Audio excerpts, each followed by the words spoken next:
Okay, here we go. Test it. Where are we going today? All the way there. Let's go.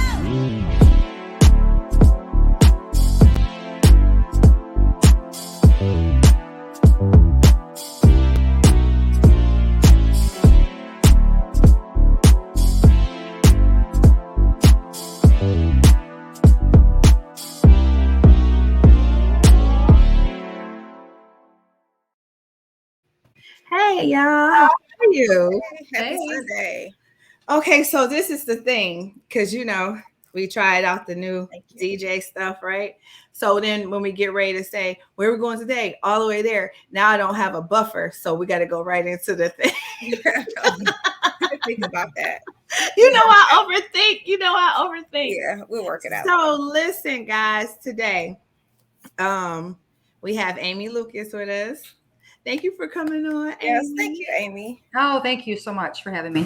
First, I want to say, because I met Amy through a group that we were in, and so I kind of been following her page or whatever. Okay, so this woman has done like all of like Charlie Angels type stuff, right? Oh, I like so, that. so I'm like, she is like a bad A, okay, and she has a pretty extensive resume bio, which I absolutely love, because Beyonce said it, who runs the world? Girls. Exactly. Yeah, absolutely.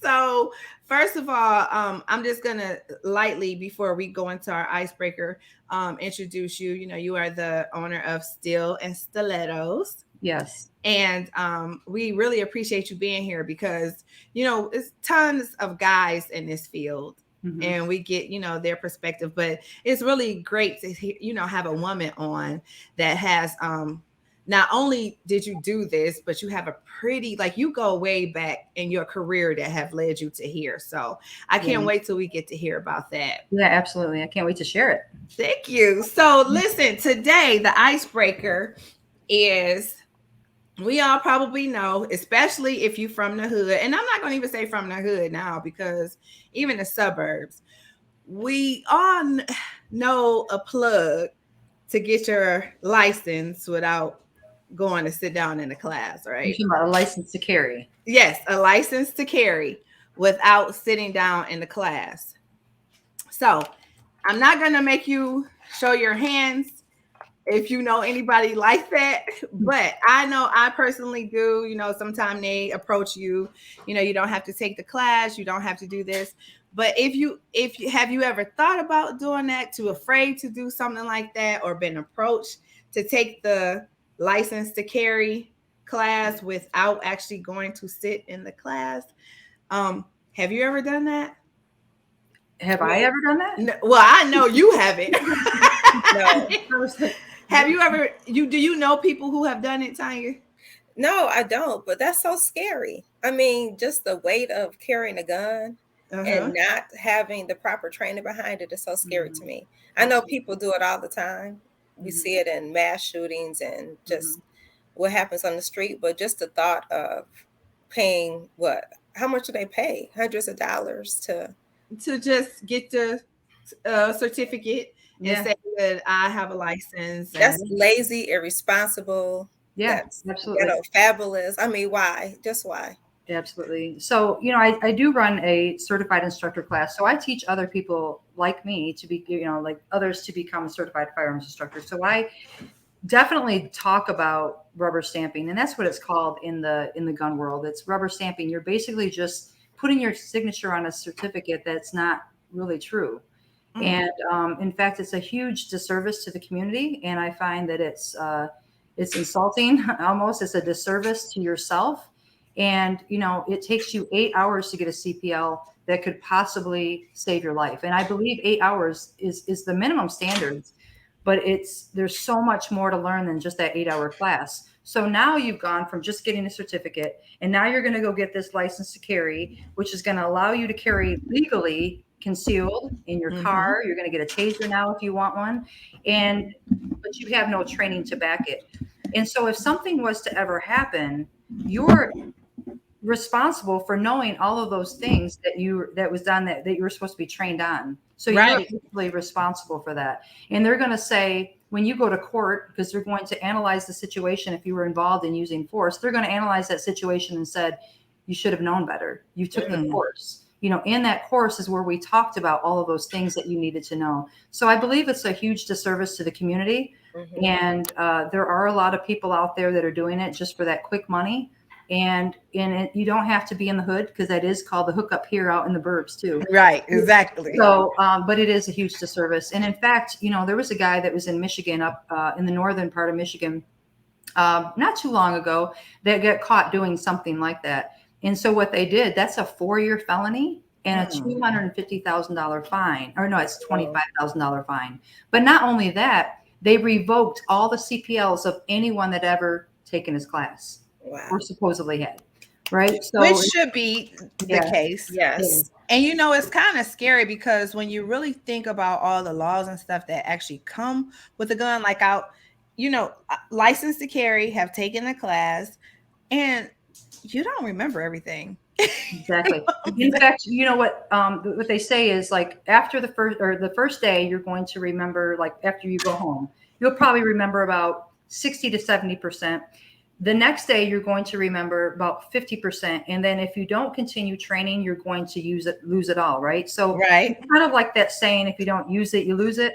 Yeah. That's exactly what it is. And that's why in my classes, I always make sure that I stress that even if you don't come see me again, you need to continue training, because it's a very perishable skill.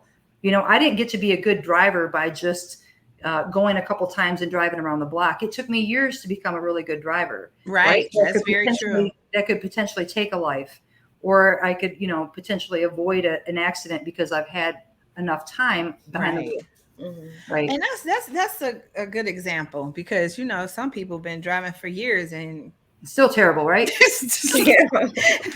You need to revoke theirs, right? You need your license revoked. We all have those friends. So, Amy, we kind of got so much we were talking off the grid, and it was so many directions we could go into. So, Amy have a lot of information. So first of all, we kind of want you to introduce yourself to us. Absolutely. Tell us your background. Yeah. So I'm Amy Lucas, and I own Steel Stilettos Firearm Training. I've been training actually for over 22 years. So I started with the Michigan Department of Corrections when I was a baby. Like, I literally, I was a teen mom, and I knew that I needed to find a really good job, and I needed to find something that was stable, something in my wheelhouse. I knew I always wanted to be a police officer. And so I took, courses, and at 19 years old, I hired in with the Michigan Department of Corrections. I wasn't even old enough to carry a firearm, which we didn't inside the prison. However, I needed the stability, and I needed the insurance. And so I joined the Michigan Department of Corrections, and my career was 20 years. I worked anything from being a corrections officer in a maximum security prison is where I started. So at 19, I'm running some grown ass women that are but obviously they're doing some time. And so I grew up very quickly. And and within that career, I ended up becoming a team leader on the emergency response team, which was basically our SWAT team. And then I went up to the State Police Academy when they had new recruits that were coming through the Corrections Academy. I would run them through the 16-week course. So I was trained in everything. I could teach anything that an officer needed to know to become a corrections officer. So I did that. And then, it just led me to a lot of different great positions within the department. I was acting sergeant for a while. I didn't really want to promote, because really my love was for training. So I continued training. And then I finally, the end of my career, I was doing for probably about 4 years, I was an investigator on the absconder recovery unit. So I got to work alongside, Amy have done everything. I know, I'm listening like, wow. It was a really great, it was like the greatest opportunity, because I got to work alongside the U.S. Marshals, and then I got to work with Detroit fugitive apprehension teams, the sheriff's department. I got to work with all these great people, and what we were doing was we were looking for fugitives that were on the run. So we were doing that together as a team. And so that was my final position. And when I retired, I was just like, I'm tired of criminals. I'm tired of that thinking, that mentality. And I kind of had enough. And at the same time, my skills were surveillance and locating people. So I opened a PI business. I became a private investigator. I actually worked for a company for many years, but then I also opened stilettos and steel. Do you see the difference there? So I just flipped with my firearms company. So I did that for a long time. And then, one day I was driving around and I was following people. Right. And I didn't follow cheaters and things like that. I mean, I could have, but that was not my interest. I mean, if you go with your gut, ladies, right? Right. I love it. I love it. Go with your gut. Yeah. Save your money, right? Save your money. But so I ended up deciding one day I was just following somebody and I'm thinking, Amy, you have like the Michigan Department of Corrections put thousands and thousands of dollars into you, training you. You need to take it to the civilian side. And so that's kind of where I started. I became a United States Concealed Carry Association certified instructor. That's the USCCA. And so I became a certified instructor and I opened my business, Steel and Stilettos Firearm Training. And it's went really well. I think it's going well because we're in an area that's very dense and heavily populated with people that are scared. And I can get in front of those people and I can teach them everything I know plus some, so I really enjoy it. And you also write for a magazine. Yeah, I have a lot of different things to tell you guys about. So I was getting to that. I'm also a writer for the Armed Lifestyle magazine. So you don't have to be a person that's really into guns, right? The Armed Lifestyle is more of a mindset, or it involves so many more things than firearms. Let's just talk about, for me, writing the articles, I write things to educate others about how to be more safe and paying attention to people's body language and maybe some other options besides carrying a gun. Not all situations that you're in gives you the ability to carry a firearm depending on where you're going. Right. And if you have a license. So, and then also just, educating others that aren't legally allowed to possess a firearm. What can you do? Right. I like that. Yeah. So in fact, I had a lady not too long ago, in fact, last weekend in one of my classes, and I said, she said, I really wish my boyfriend could have came. And I said, oh, why didn't he come? And she said, well, he's a felon. And I said, oh, okay. But however, I would have still invited him to that class. He would have no possession of firearms. He would not be handling any firearms. But we talk so much more than just about how to fire a gun. We talk about how to carry yourself and how to defend your home and what do those rules look like when defending your home. There's other options for felons besides carrying a firearm. That is pretty impressive, Amy. And listen, I'm this is one part that she didn't, because I didn't read her bio and she introduced herself, but she trained sharpshooters. So when I say like literally sharpshooters, like, that's big for me because I like stuff like that. Yeah. So, so why haven't you been in my class? Right. Well, when I go to renew, I'll have to come to your class. Absolutely. Yeah. I think that'll be when I go to renew my thing, I'm going to come to you. Absolutely. I think that's pretty impressive to me. This is normally looked at as a man's world, and for the most part, a lot of people feel like men probably are more the ones that could teach us because they're men, right? Yeah. But I think with your extensive background and history, I think I would look at your stuff and I would definitely come and sit down in your class. I mean, you've been some of everywhere and talked to some of everybody. And personally, if I'm going to learn how to shoot, I really do want the person that's teaching sharpshooters. I mean, you know how good you got to be. Right.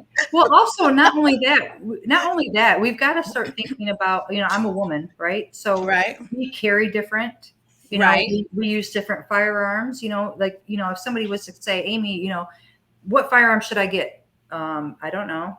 Right. And I'm the expert. Right. Right. But it's all based on that person. So I actually offer another service where I can go shop with you and pick out that handgun for you, because just because I love the Glock 19 or the Glock 17 or whatever it is I choose to carry that day doesn't mean that it's going to be perfect for you. And that is actually, day she got choices. I have many choices depending on what I'm wearing and what I'm, where I'm going, and the weather, the time of year, in the winter months, I'm bundled up so I can carry something bigger that isn't hard to hide. But, or in the summertime, I'm wearing a summer dress. So what the heck am I going to do there? Right. So I have different options.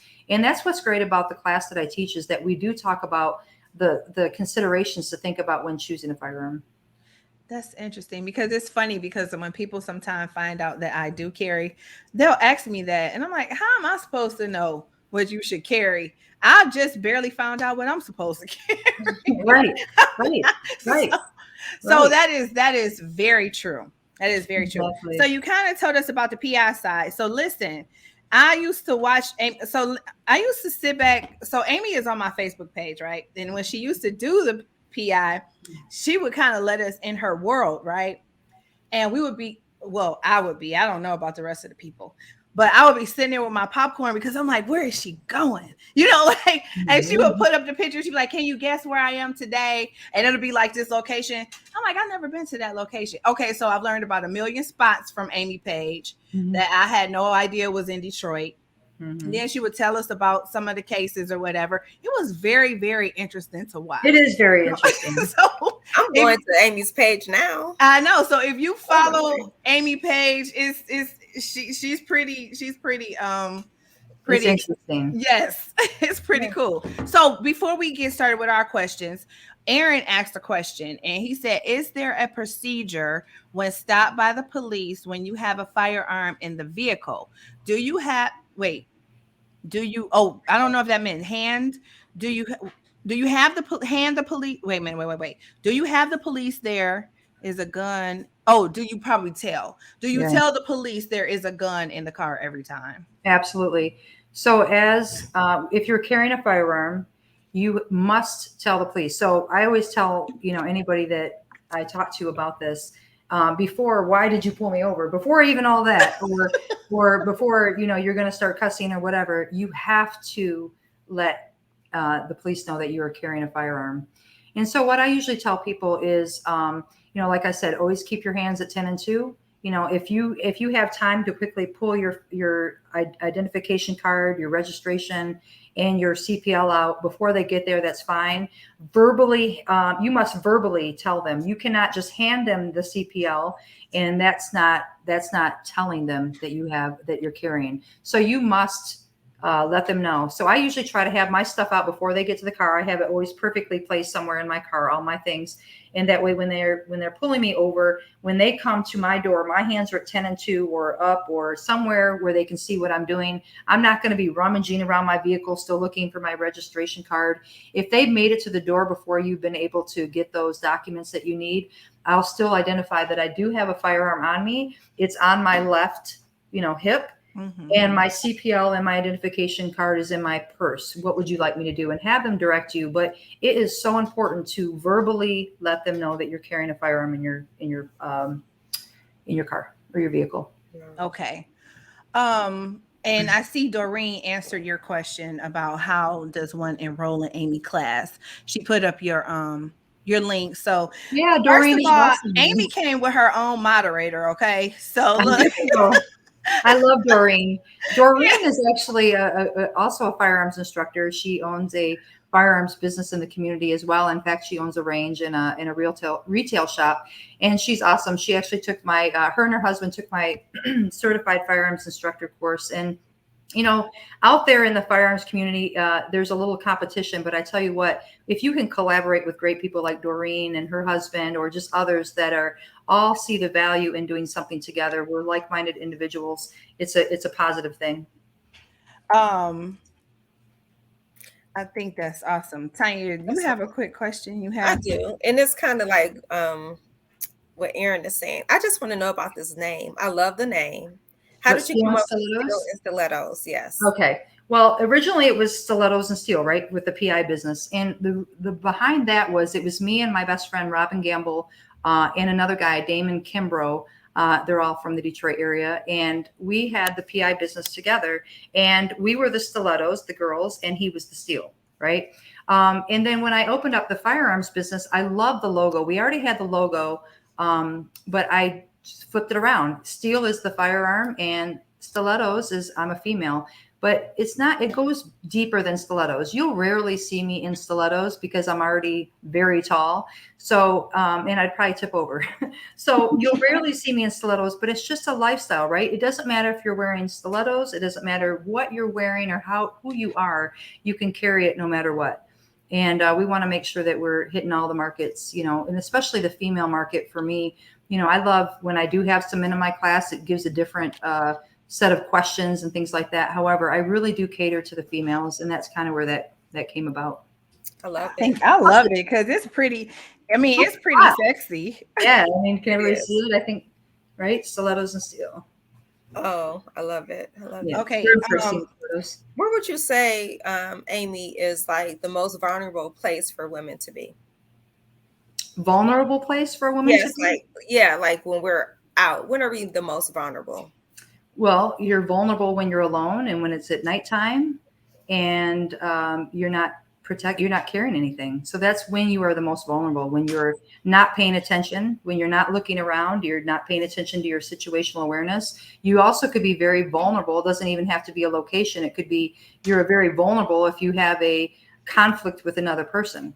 Like I bring up a story sometimes in class where, I got invited to a party tonight, and back in the day, I would have went to that party no matter what, because I just wanted to go. But nowadays I kind of ask, who's going to be there? Because if there's somebody there that maybe I don't get along with so well, I can avoid that situation altogether, because you never know how things could go. So avoiding conflicts, putting yourself in a good situation as far as, the things that we're all talking about. Don't get gas at night. Don't go to the bank at night. All those kind of things is just kind of common sense these days, or it hopefully should be. But just how you're carrying yourself and what you're looking at, just paying attention to whoever is in your view. And what are they doing? Right. We watch hands, we watch eyes. So I don't know if there's the most vulnerable position, because it could happen anywhere. So Amy, scamming that question in your private chat, but I'm going to also ask this question too. Now, what are the options when wearing a sundress and sandals? One thing I did know, and do you use your purse? Now, one thing I was taught, and Amy could clarify, I was always taught don't ever put the gun in the purse, but you can tell us about the sundresses wearing so I don't know the sandals part, but do you ever use your purse? Okay. So, there's just some times that I might be wearing something different in the summer. So I like to wear a lot of maybe even tighter fitting sundresses, or even your long flowy ones. So that comes up quite a bit. So that's a great question.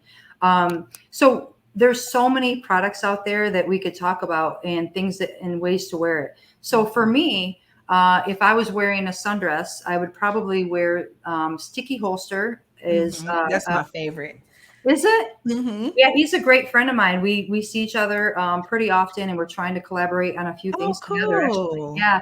So Sticky Holster has something called the Garter belt, and it's Guard Her belt, and it literally will wrap around your thigh, and you can carry in there your firearm, or let's just say you're going out for the night, and maybe you just want to carry pepper spray because it's not legal for you to carry a firearm in that destination. So let me carry my Kimber pepper spray, and let me put my ID and my money in this little garter belt. That way no one can get to it, but I can. And also I want to be hands-free, right? Sometimes I don't really want to carry a purse. Or maybe it's the outfit that I can't make it work, or I have this new concealed carry purse, which I really have to get with Coach, Louis Vuitton, Michael Kors, and all them. They need to get with the program, right? Because we love our handbags. Right. Do like a really nice look. And the ones that they have out there, they're getting better. And they're specifically made for concealed carry. They're going to be more rigid. That way if somebody tries to take it off you, it's not going to. Obviously, they're designed that way for a reason. But that's another thing that Sticky also has, Sticky holsters, is they have something called the travel mount. And it's basically a piece of Velcro that you can place anywhere. And I place that in my totes or in my bags. If it isn't meant for concealed carry, I'll place that piece of Velcro on there. And then I put my gun into this travel mount that sticks into my purse. So not only do I use it for that, but I also have that travel mount, that piece of Velcro. I have a piece of it stuck in my car. That way, if I want to take off my firearm while I'm in my car, that way I can access it if I need to. I put it in that travel mount. Or I could put it, that same piece of Velcro, it comes with many optional places. You can literally put it anywhere, but I have one by my bed. It's stuck to the side of my dresser, and I put my gun in there at night. And then when I get up in the morning or I'm leaving, I'm either putting it on or securing it. So I like that idea. Yeah, there's so many great products, but I have to say that Sticky Holster came up with those. But I'm also a huge fan of the belly band, and there's some really great ones out there. And especially when we're thinking about these kind of months, I'm wearing a tighter top today. So can I get away with concealing it? I wouldn't want anybody to see that I'm carrying. Exactly. And that's another discussion for another day, open carry versus concealed carry, because I'm a very strong advocate of concealed carry and not open carrying whatsoever. But again, it's your right, and people have the right to do what they want to. But, the belly band gives us another option. We just have a lot of different things out there. I also like the belly band because it almost kind of tapers your waist a little bit too. Absolutely. It's a 2-for-1. You get the 2-for-1. So, you kind of get that little silhouette look, and everybody like, oh, girl, you've been killing at the gym. And I'm like, I sure have. Yes, but they don't know it's just the gun holster. Absolutely. But, it's my secret. Who cares? Right. But the best waist trainer around. It could save exactly. But okay, so Crystal said last year I had a little training on a Glock 9. I did well, but have not pursued any further. I'm still open to having a gun. I think you should, Crystal. Last year I had a little training on a Glock. I'm thinking she's saying 19 because I don't believe there's a 9. Okay. Maybe she means a 9mm. That's probably what she means. Okay. So she had a little training with the Glock. So that must mean that she doesn't own one yet.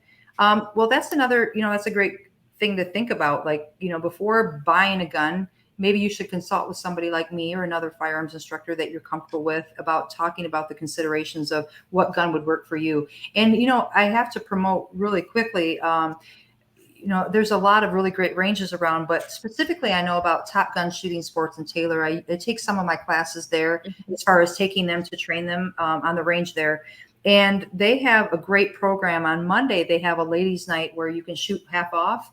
And also you can try any of their rentals for free. So it's kind of like a try before you buy. It's a very expensive thing getting into buying a gun, right? Because the gun's a little bit more expensive right now because of everything that's going on or has went on. So your average price of a gun is going to be around $550, maybe to $600. And that's a huge investment. And to buy one that isn't going to work for you is going to be, it's just a waste of money. So right. I hope that, Crystal, maybe I can get with you and we can talk about, what would be good for you. I think so. I think you should, try before you buy. Yeah, absolutely.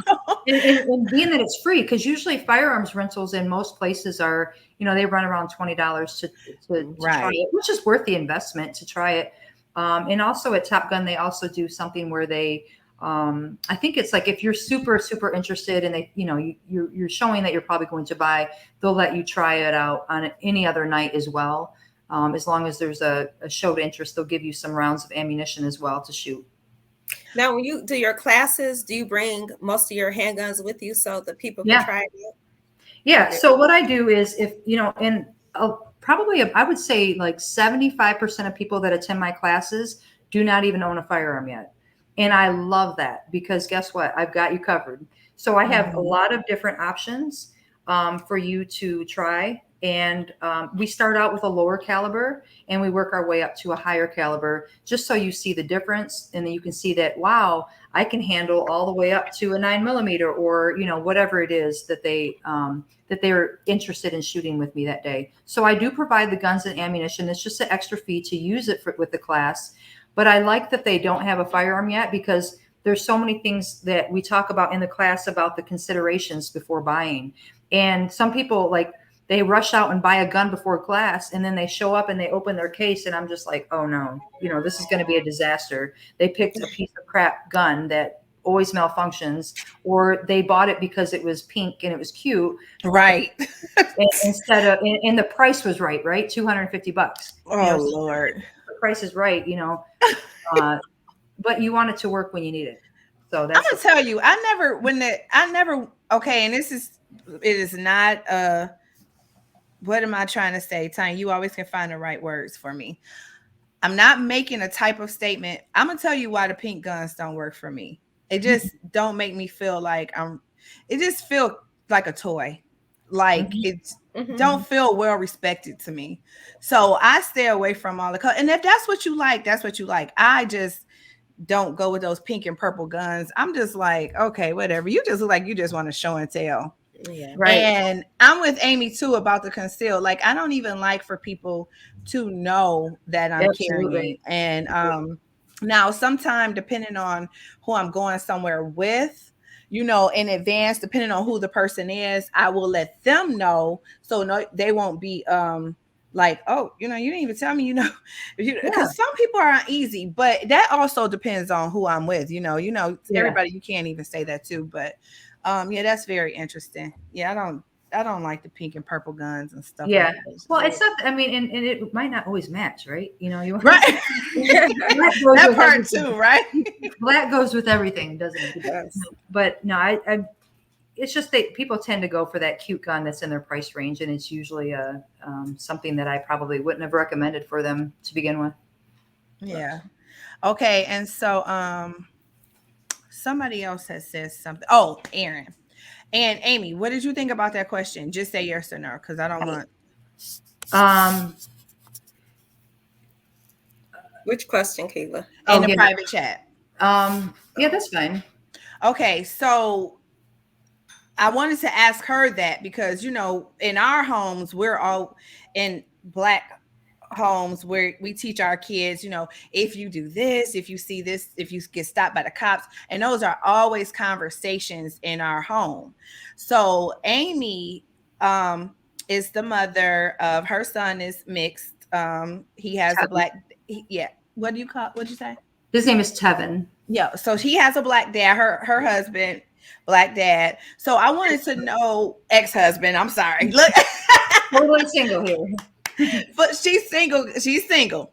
But I wanted to know, what are your conversations like with your son, with teaching him, with him being, you know, because to some people he's mixed, but to some people they're just going to see him as Black no matter what. Absolutely. So what are your conversations like with him when you're teaching him about the firearms and when he's approached by police, if he have to be? Well, he is my son, but doesn't mean that he loves guns, right? Just because I do doesn't mean that he does. And he does not carry yet. You know, I've run him through everything that I know. I've taught him privately. He's just not there yet. And I have also told him that it doesn't matter if you have a gun or not. You might, just because you're Black, you might have experienced different issues. So we've had lengthy conversations about how to carry himself and what to do if he gets pulled over and things like that. The good piece is that he never has a gun. And that's, I guess, a bad piece, you know, because I feel like he should, because, you know, I've trained him and done all these things, but he's just not ready yet. You know, it just comes, it's different with everybody. How old is he? He's 23. 23. Okay. Yeah. So he's just, you know, I've taught him about, you know, situational awareness, and I teach him everything that I teach my students plus some, especially being that he's a Black man. Yeah, and there are always tough conversations, no matter who's having them. But I was just wondering, like, how do you go about that? So that's good to know. And then his dad is very involved, so his dad has a lot of those conversations too. Good. Yeah, that's good. Absolutely. So Aaron is saying, is it illegal to shoot a home intruder in the back when you catch them in your home?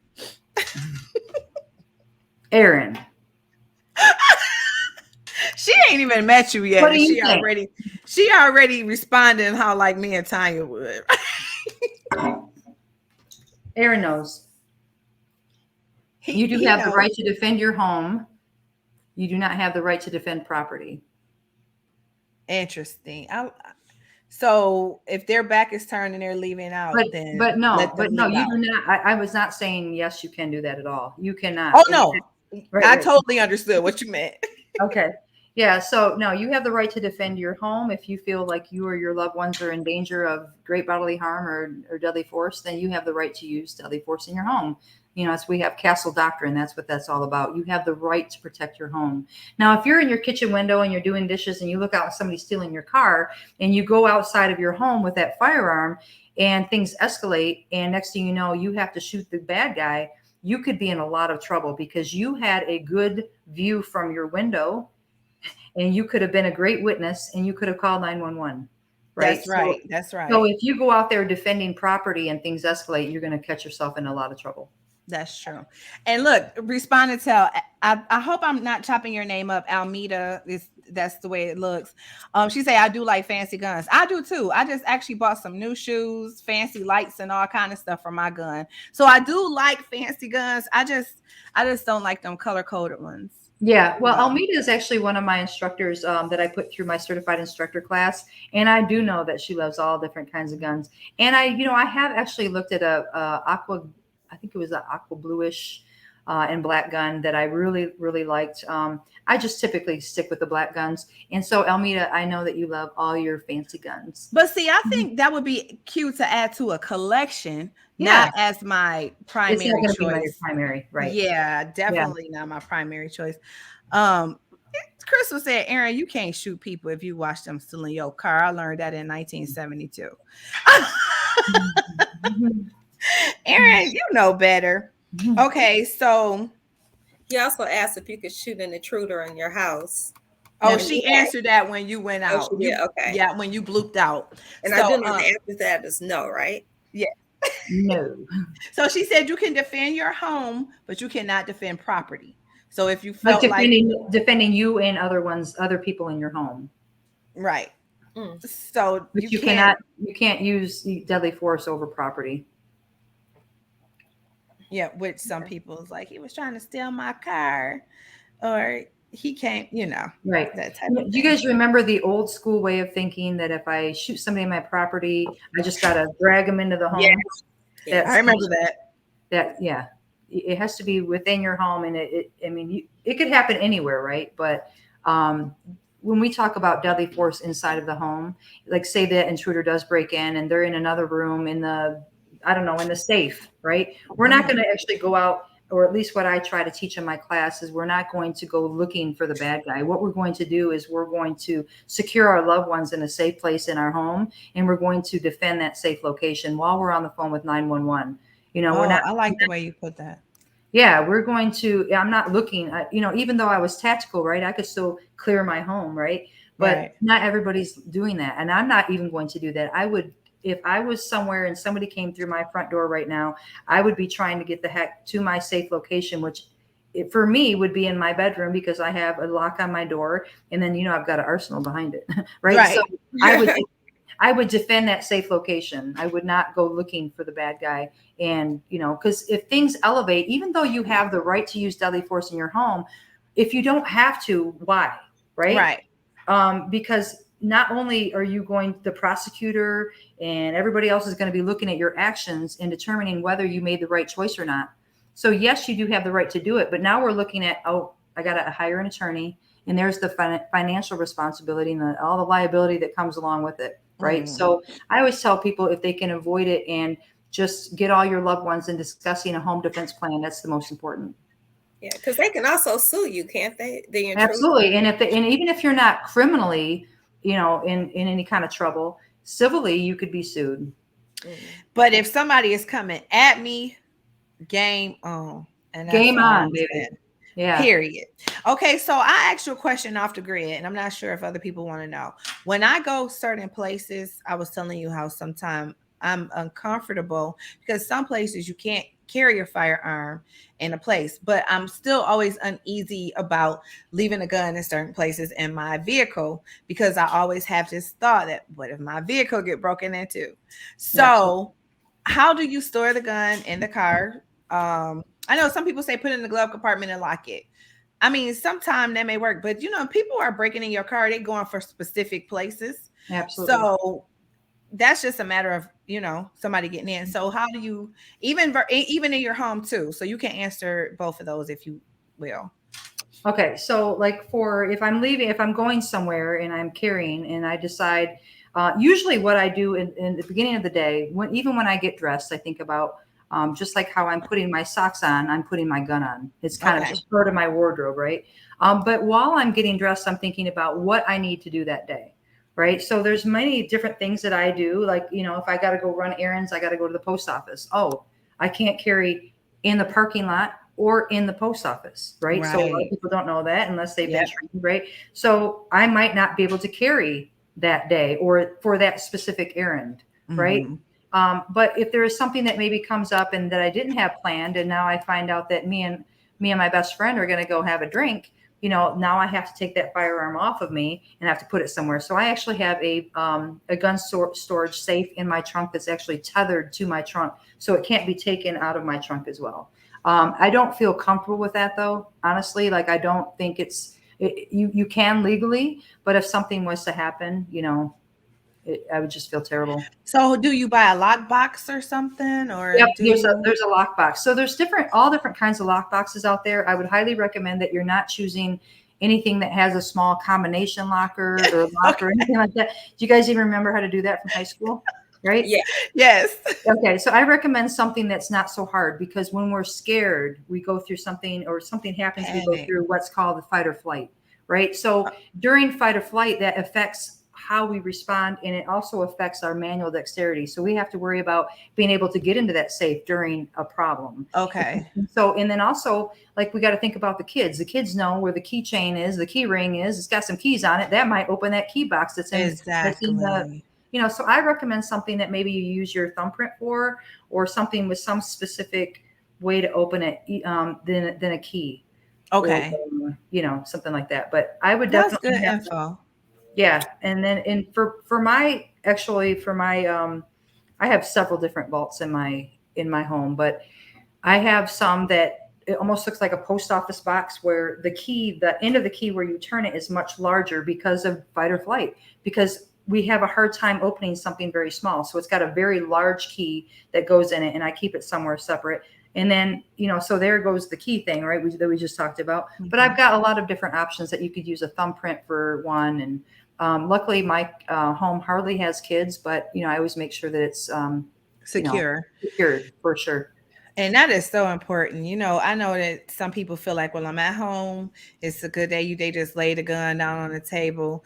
Mm-hmm. I always secure my gun, even with them knowing the responsibility of it, because things happen, right? Mm-hmm. Things pop off. Mm-hmm. Kids outside arguing. Oh, blah, blah, blah. I mean, mm-hmm. Things happen, and you always want to think that it won't happen to you, and people just never know. Like, I would have never thought that they would have ran and got the gun. They know better. Yeah. But people get heated, right, and just lose it. Yeah, absolutely. So Aaron was saying that he had a friend of his that snuck up on an intruder walking into his kid's bedroom. That's why he asked that question. Okay. Well, then that is a good way. I'm glad that he explained that, because that is something different. If you can articulate why you use deadly force, because were you reasonably in fear of death against yourself or another person? Right. I mean, if you can articulate why you did what you did, then I think you should be fine. But just know that there's a lot of responsibility that comes with that, and they're going to be picking apart every part of that scene to make sure that you were truly acting in self-defense. Okay. Right. And so you already talked about the gun holders on the rise, license on the rise. We already talked about that being the most in Michigan, which is tripping out to me. Yeah. But let me tell you another stat. So as of, I think it was February 2021, there's 751,000 CPL holders in Michigan, and 40% of that is Wayne, Oakland, and Macomb County. Wow. Right. And that's why when I'm out, I'm always looking for a gun. I'm always looking to see, do I see a gun? And some of this might be judging or even perception, right? No, really. So I mean, like, so if I see a guy out there that's real skinny and wearing skinny jeans and a tight shirt, I'm thinking, I don't see a gun anywhere, right? So I could probably imagine that he probably doesn't have a gun. However, that guy that is wearing the tactical pants and that veteran hat, I'm pretty sure he's probably carrying. And not everybody that is carrying is the good guy. Exactly. So I always want to make sure that I'm watching hands, I watch eyes, I watch and look for a gun. And I'm always making sure that I'm just aware of all my in and outs, like how to get in. If I went in somewhere, it means I know. Way out. So let me tell you another real quick, Keela. So when I was 21, I just turned 21, and all my friends with the Department of Corrections took me out for my first drink. Okay. So I was my first drink, and so we're going out to this club, and I think you guys might even remember Legends back in the day. So that's where we were, right? And we're out dancing and having a good time, and we're having a few drinks, and next thing you know, there's gunshots, right? So everybody ducks and everybody goes to the ground, and the next thing you know, they're trying to get up, and nobody was hurt by the gunshots. They were hurt by getting trampled on the way out. And so what happened is that as soon as that happened, I had already scoped out the building and I went out the back door. Right. Okay. And so I went to safety, but a lot of people don't think about that. Like if you're somewhere, you have to always scan the area, look for other ways to get out. You don't ever want to get trapped in anywhere. I always think about that, and probably from watching too many movies. That's good. That's good. I'm glad you're watching those movies, girls. Scan probably them, from watching movies. Look for the exits. I pray nothing ever happens where I have to use it and like I say, the same with my gun as well, because I'm not gonna lie, it's scary to me, the thought of if I ever have to use it. Like, Absolutely. What if I'm not? For instance, I think Tanya, we talked about this on the show one time, being in the grocery store. Like in Buffalo, so sad. But so I think about stuff like that. If I am carrying, what if I have to be the person that have to stay today? Like, what if nobody else is carrying? I'm the only one carrying, and I got to redeem us. You know what I'm saying? Like, I get that's a lot of responsibility, right? Yeah. So sometimes I do overthink that part.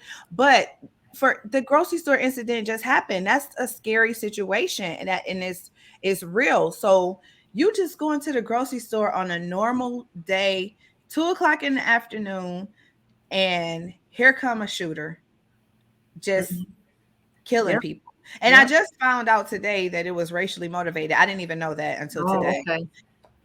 So he just was looking for Black people to kill, and I did not know that. Drove 2 hours. 2 hours to get. He drove 2 hours to that specific location. Oh, wow. Because it would be predominantly Black people in that store. And then he made a mistake and shot a white person and told that person, "Oh, I'm sorry. Like, I didn't mean to shoot you. I shot you by accident." But I'm saying things like that are kind of on a rise. So you have to be on the lookout, and it's scary. You know what I'm saying? Because somebody else is carrying, you don't want to shoot out of turn. So I was saying that to ask you a specific question, and it'll probably come back to me in a minute. Okay. But also, so Crystal was saying also a background check should be used for everyone. It's very easy to purchase a gun.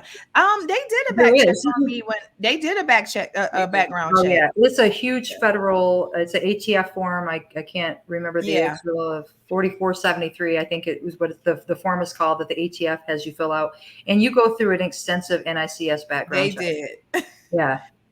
And it used to be, laws have changed. I think it was last year that it changed. But back before last year, if you wanted to go buy a gun, you had to go through this background check. And if you were a CPL holder, you automatically, anytime you went in, you didn't have to go through that background check because you had already been approved, right? You'd already went through that process one time. But what they found was there was a problem with the medical marijuana, right? So now you can't have a medical marijuana card and have a CPL.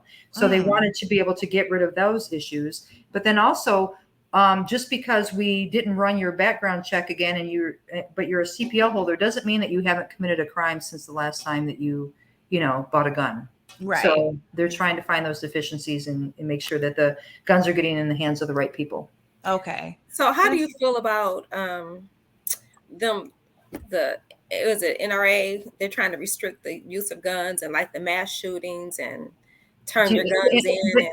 Well, the NRA is not against they're against mass shootings, but the NRA is the National Rifle Association. And so they are not for that, but they are for educating and training others. So maybe I said that wrong. How do you feel about people going against the NRA or people trying to restrict the use of purchasing guns and buying guns because of mass shootings, like getting them off the streets? Well, the guns aren't the problem. It's the people, right? So a gun is a tool, and it takes the person to pull the trigger to do that, right? So maybe we need to take a better look at the people that are behind that firearm. I believe that everybody has the right to bear arms. I do believe that people have the right to own a firearm if they are eligible. I do believe that we should have to be educated in order to carry that firearm because of just all the responsibility. You're going to hold me to these standards. if I have one, but you're not going to make me train for it. Just like, so I could bring up right now, open carry versus concealed carry. That's something in Michigan. You can openly carry a firearm. In fact, you don't even have to take a class. So you go into the gun store, you buy a gun, or you buy even an AR-15 and you sling it across your chest and you walk up to the Capitol and you can carry this firearm. And just as long as you're legally allowed to carry it, you're good to go. However, it's going to take you 8 hours of training and minimum 30 rounds that you're going to shoot at the range in order to conceal carry. My thoughts, and only mine, I can't speak for anybody else, is I believe that everybody should have to be trained and educated. And, you know, because they're going to be held to that same standard. Right. You know, there's a lot of people carrying just that just have no idea. You know, like somebody called me the other day and said, hey, you know, I walked through TSA with a gun, and I'm like, oh my gosh, like they're looking at a lot of trouble. Like, she's like, I forgot it was in my purse. So again, you know, we just have to be a little bit more cognizant of what we got going on with this firearm, for one. But just, I think people just need to be more educated. And like I said, and knowing the laws too, because sometimes, like you said, like you mentioned, the post office, you can't carry in the parking lot or in the post office. And the same with the casino. Right. So my thing is, you need to know these things, and then people just feel like, okay, well, I'm licensed to carry, I could do this, but you have to know where you can carry and not. So my dad, I need to ask this question because woo, child, he said, ask my question, and he don't ask many questions. So he said, I'm interested in the sharpshooter topic. How is it determined that you are a sharpshooter? By your proficiency, by your amount of training, and how well you do in a course. I would have to say, I don't necessarily offer sharpshooter. That's not what it's called. It's maybe, let me just tell you what I usually do.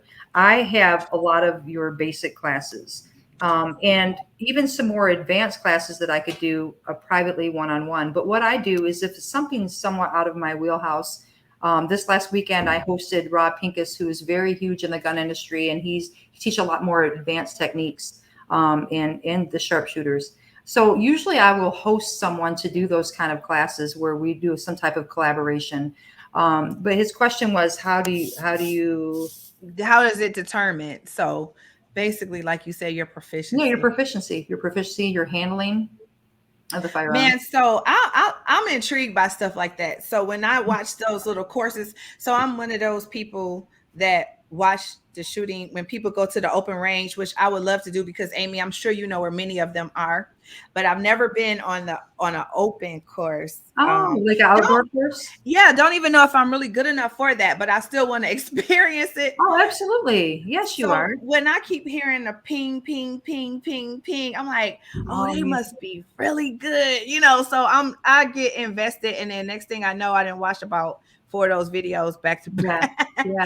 So I recently did that up in Kensington Park. I don't know if you know where Kensington is, up there past about Wixom area. Yes. So they actually have DNR has a state shooting grounds on that property. And so it's a big outdoor range. And so actually me and another instructor went last week, and they actually have, when you're hearing the ping, ping, ping, that's steel challenge. Usually it's some kind of something that you're shooting at, some kind of metal steel to make that noise. Right. And I posted something about that last week because I went there, and it's that instant gratification of hitting it, right? So with every shot you hear that ting, ting, ting, ting, ting. Right. So it's instant gratification. I love teaching in the outdoor courses or the outdoor ranges that I have partnerships with. There's not many of them around, but you know, there's a great thing to be said about the indoor ones as well, because during the wintertime, and, you know, Michigan, you know, all of our climates and things, you know, it does work out well in the wintertime in the colder months. However, there's nothing like an outdoor range, and I want to experience that. Yeah. I'd love to take you, Keela. But there's a lot of great ranges around. It's just really doing your research and finding one. But that's one that you can do very inexpensive. I think it costs us $18 to shoot and it was no set time. It was for the day. Oh, wow. Now that's if you have a day's worth of ammo, I want to go with you. I have quite a bit that I could play with, but I just want to try to hit something. Those distances be kind of far, and I've never shot that far. Yeah. So, well, we'll start close, and then we'll work our way out. Okay, great. I need to start over again though, because I took the class maybe 7-8 years ago, and have my license, but never purchased a gun. My Yeah, husband has a gun. Yeah. A lot of people actually don't follow through with it. So I still see such a huge benefit when people like there's a couple people that have contacted me. It's like, Amy, I took your class 2 years ago and I never did anything with it. That certificate is good for 5 years, but I always tell that person that hasn't been seen me in 2 years and forgot all about it.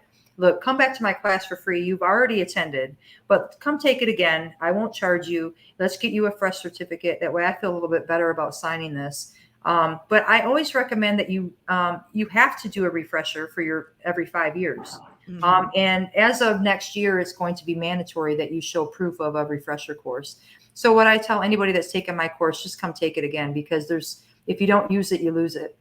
And, Keela, me and you talked about this earlier, but, after day one, you'll probably remember like maybe 60%, day two, now it's down to 50. And then pretty soon by the end of the week, you just held on to a few things, right? Right, exactly. So it's very important to continue training. That's the one thing that I really want to get the message out today with you ladies is that it's important to be trained and educated and be responsible. And in order for you to do that, you have to continue training.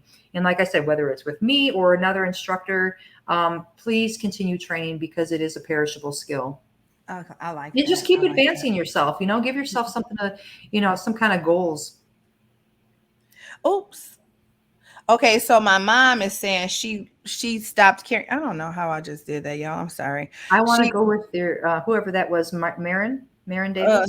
yeah, she would like to experience the outdoor range too. Let's set something up. Oh, that's my cousin. Yes, we would love to. So my mom said I stopped carrying because I worked in the financial. I gotta hurry up, y'all, because we winding down. I want Amy to bring in a lot of building. It makes you say, what's the point? Well, she said it makes you say, what's the point? Because you can't carry it everywhere. But well, that's when she was when she was working. But what about your socially? What about right. when you're not working? You should still be safe when you're not at work as well. So I hope that Doris, that you continue, do something when you're not at work as well. And for Marin, I would like to say something to you as well. I am setting up a shooting with the pros course where, you can just come shoot with me. I'm not going to charge you. Just come out for the evening and let's go shoot together. And that way I can just give that. I'm not going to give a private instruction, but I can help you with certain things that I see maybe that you're doing wrong or things that you are doing right. I'm going to point that out. And then maybe that would get you interested in actually doing something more with it. Yeah, I would look forward to it. So Aaron says, I'm really interested in enrolling, but I have to tell people I learned at Steels and Nike Air Please Force. do. I'm all about it. I'm all about it, man. Hey, I'm going to tell you, though, once you get in front of Amy, though, and you see what she all about, you are going to be very proud to say that you went to Steel Stilettos. I know, right? Because she is on fire. I'm not even kidding. But Amy, I know we got to close out because we want to close out before the 6th hour. Yeah. So we could post it to Instagram, but tell people where they can find you right quick. Okay. There's several ways to reach me. The one where I'm most active is Facebook. I'm a little old school. I do love Facebook. So find me, Amy Lucas, and or you could find my business page. It's Steel N with the N, just the letter Stilettos, Firearm Training. Instagram is Steel and Stilettos as well. But my website is steelandstilettostraining.com. And that's where you can read a little bit more about me, some of the classes that I offer. I just wanted to mention also I have a couple really great instructors. Jamie Headley, she's amazing. She does really great classes as well. She's on my team. And then also I have Mallory Brake, who is the only female in Michigan that's a black belt in Krav Maga. So she teaches self-defense classes and she's a level 2 instructor. So I have you covered. No matter what it is you need, I can train you in pepper spray. If you're not interested in a firearm, I can get you safe. And so there's many different ways to reach me. Just reach me. Reach out. We appreciate you coming on. I'm asking everybody to share this podcast because so many people are so misinformed or just don't care to know more and then don't really know how to use the gun. So I'm going to ask that you guys share it with your friends so they could learn, more about it. And so I don't like to abruptly end. So we're going to wish everybody a happy Sunday. We thank you, Amy, for coming on. And if Thank you have any questions, you can send them to her. I'm sure she'll be more than happy to answer them. And we'll see you guys next week. Next Sunday. All right. So thank you for having me, ladies. I appreciate the time, and thanks for help spread the word. Thank you. And don't hang up right away, Amy. Okay, I got you. Okay. Bye, guys. Bye, Have everybody.